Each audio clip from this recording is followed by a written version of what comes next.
तर असा मस्त गरमागरम हा व्हेजिटेबल पुलाव मी इथे आज केलेला आहे आणि तोही अतिशय सोप्या पद्धतीने.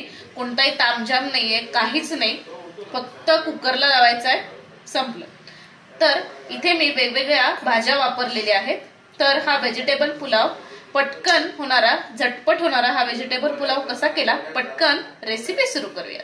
नमस्कार, मी पूर्वाज रेसिपी मराठीमध्ये तुम्हा सर्वांचं खूप खूप खूप मनापासून स्वागत.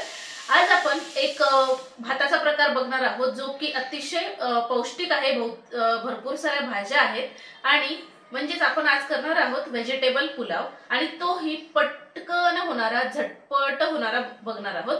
तर झटपट होणारा व्हेजिटेबल पुलाव कसा करायचा त्याच्यासाठी लागणारे आधी साहित्य बघून घेऊया. इथे मी साधारण 1 मोठी वाटी भरून तांदूळ घेतलेला आहे. हा कोलम तांदूळ आहे. तुम्ही बासमती वापरला किंवा बासमती तुकडा घेतला तरी चालू शकतो. फक्त लांब लांब दाण्याचा तांदूळ आपल्याला घ्यायचा आहे. तर इथे 1 वाटी मी तांदूळ घेतलेला आहे. त्यानंतर आपल्याला खडे मसाले लागणार आहेत, ज्याच्यामध्ये 2 ते 3 छोटूसे तुकडे दालचिनी, 4 ते 5 लवंगा आणि 5 ते 6 मिरी लागणार आहेत.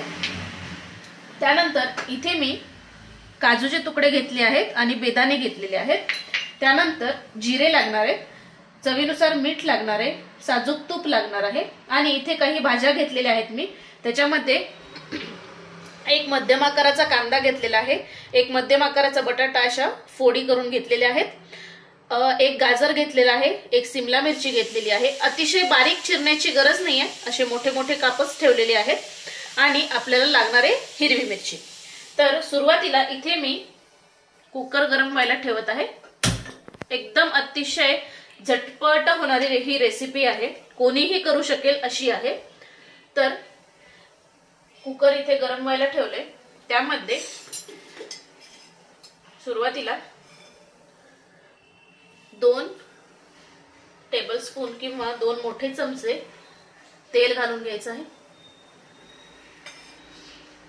तेलाच्या ऐवजी तुम्ही तूप जरी वापरलं तरी काहीच हरकत नाही. आता इकडे आपलं तेल गरम होतंय, तोपर्यंत इथे आपण हा तांदूळ 2 ते 3 वेळेस स्वच्छ धुवून घेऊयात. कारण त्याच्यामध्ये जर काही कचरा असेल किंवा किडे असतील, काही असेल तर ते निघून जाईल. त्यामुळे हा तांदूळ स्वच्छ धुवून घेणं अतिशय गरजेचं आहे. अशा पद्धतीने हा 2 ते 3 वेळेस साधारण स्वच्छ धुवून घ्यायचा. तर इथे हा तांदूळ 2 ते 3 वेळेस मी स्वच्छ धुवून घेतलेला आहे. आपला तांदूळ भिजत घालायची काही गरज नाही. तर आणि ह्याच्यातलं मी सगळं पाणी निथळून घेतलेलं आहे, भिजत ठेवण्याची काही गरज नाहीये. आता इथे कुकरमध्ये 2 चमचे तेल छान गरम झालेलं आहे. त्यामध्ये सुरुवातीला आपला जो खडा मसाला आहे तो घालायचा आहे. तो छान परतून घ्यायचा आहे. खडा मसाला परतला की त्यामध्ये 1 चमचा जिरं घालून घ्यायचं आहे. जिरं पण मस्त फुललं पाहिजे. त्यानंतर एक मध्यम आकाराचा असा उभा स्लाइस करून घेतलाय मी कांदा, म्हणजे तो खाताना छान लागतो. उभा स्लाइस केलेला कांदा घालायचा आहे. एक साधारण मिनिटभर परतून घेऊया. खूपही आपल्याला भाज्या परतवण्याची गरज नाहीये. एक साधारण 30 ते 40 सेकंद परतून घ्यायचं आहे. त्यानंतर यातच हिरवी मिरची घालायची आहे. तुम्हाला कितपत तिखट हवं आहे त्यानुसार घालायचं आहे. त्यानंतर गाजराच्या फोडी घालून घ्यायच्या.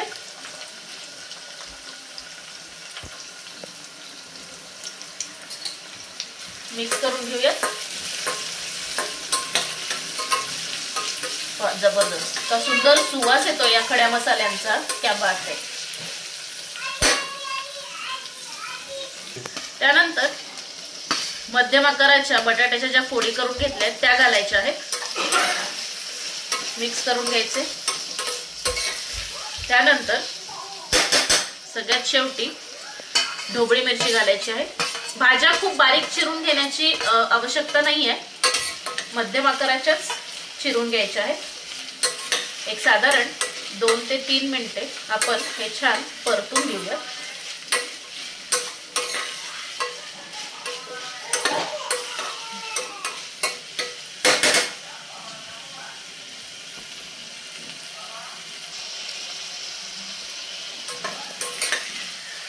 भाज्यांचा हा क्रंचीनेस तसाच राहिला पाहिजे, त्याच्यामुळे खूप आपल्याला भाज्या परतायचं नाहीये, कारण एनिवेज नंतर त्या कुकरमध्ये शिजूनच निघणार आहे. त्याच्यामुळे फक्त साधारण 2 ते 3 मिनिटे आपल्याला या भाज्या परतून घ्यायच्या आहेत. आता हे परतून झालं की यामध्ये सगळ्यात शेवटी आपल्याला काजू आणि बेदाणे घालायचे आहेत. बेदाणे थोडे जास्तीच घालायचे कारण त्याची चव खूप छान उतरते पुलावमध्ये. मिक्स करून घ्यायचे आणि आता यातच आपल्याला जो आपण निथळून घेतलेला तांदूळ आहे ना तो घालायचा आहे.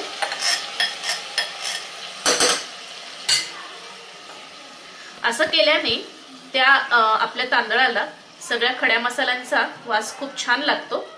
कारण तुम्ही आधीच जर पाणी घातलत ना तर तांदळाला तेवढा वास लागत नाही आपल्या खड्या मसाल्यांचा आणि तांदूळही छान परतले जात नाही. आता या भाज्यांसोबत आपण हा तांदूळ देखील 2 ते 3 मिनिटे परतून घेऊया. तर साधारण 2 ते 3 मिनिटे हा तांदूळ मी छान परतून घेतलाय. बघू शकाल इथे तुम्ही इतका सुंदर सुवास येतोय या तांदळाचा सुद्धा आणि या खड्या मसाल्यांचा. वा, जबरदस्त. आता सगळ्यात शेवटी ह्याच्यामध्ये आपल्याला पाणी घालायचं आहे. इथे मी 1 वाटी तांदूळ घेतला होता, त्यासाठी मी 2 वाट्या पाणी घालत आहे, जेणेकरून आपला पुलाव एकदम मोकळा मोकळा सुटसुटीत शिजला जाईल. खूप पाणी घालायचं नाही कारण मग तो पुलाव किंवा भात जो आहे ना तो पचपचित होतो. त्याच्यामुळे अगदी बेतानेच पाणी घालायचं आहे, किंवा 1 वाटी असेल तर 2 वाट्या पाणी, म्हणजे त्याच्या वाटीच्या दुप्पट पाणी घालायचं आहे. वा, क्या बात आहे, जबरदस्त. आता सगळ्यात शेवटी यामध्ये आपल्याला चवीनुसार मीठ घालायचं आहे.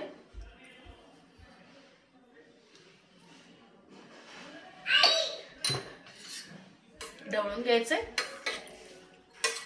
आणि मीठ घालताना म्हणजे कसं आहे ना, या पाण्याची थोडीशी टेस्ट घेऊन बघायची. हे पाणी थोडंसं आपल्याला खारटी लागलं पाहिजे, म्हणजे जेणेकरून मीठ बरोबर पडलंय आपलं. आणि सगळ्यात शेवटी आपल्याला यामध्ये 1 मोठा चमचा साजूक तूप घालायचं आहे. हे मी घरी केलेलंच किंवा घरी कडवलेलंच साजूक तूप आहे. रेसिपी ऑलरेडी चॅनलवरती पोस्ट केलेली आहे, जाऊन नक्की बघा. आणि अशाच छान छान रेसिपीजसाठी पूर्वाज रेसिपी मराठीला पटकन सबस्क्राईब करा. वा, जबरदस्त. असं केल्याने ना सगळ्यात शेवटी तूप घातल्याने त्या तुपाचा स्वाद आपल्या पुलावमध्ये खूप अफलातून उतरतो. त्याच्यामुळे तूप आवर्जून घाला सगळ्यात शेवटी. आणि आता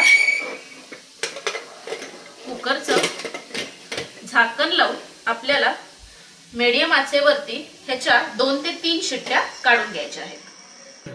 तर अशा पद्धतीने इथे मी या पुलावच्या साधारण 3 शिट्ट्या काढून घेतलेल्या आहेत मध्यम आचेवरती. आता प्रेशर सुद्धा छान रिलीज झाले, चेक करून बघूया.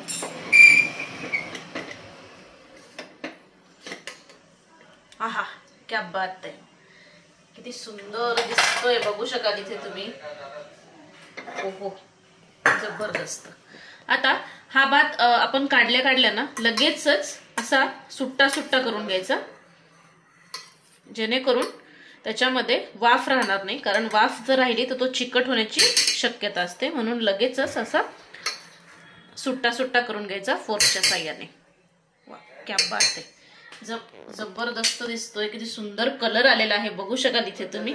आहा, क्या बात आहे. आता हा आपण पुलाव सर्व करून घेऊयात. बघू शकाल दाना ना दाना सुद्धा ह्याचा मोकळा मोकळा झालेला आहे अगदी. आहा, क्या बात आहे. ओहो, ती सुंदर कलरफुल दिसतोय एकदम. क्या बात आहे. आणि अतिशय सोपा आहे, कोणीही करू शकतं, झटपट होणार आहे. कोणताही तामझाम नाहीये, काहीच नाही. कुकरला लावायचं, चला. तर नक्की करून बघा हा पुलाव, आणि केल्यानंतर मला कमेंट करायला विसरू नका. तर अशाच मस्त मस्त रेसिपीसाठी पूर्वाज रेसिपी मराठीला पटकन सबस्क्राईब करा, लाईक करा आणि शेअर करा. तर आणि कशी वाटली रेसिपी कमेंट करायला विसरू नका. तोपर्यंत मस्त खा आणि स्वस्त राहा. धन्यवाद.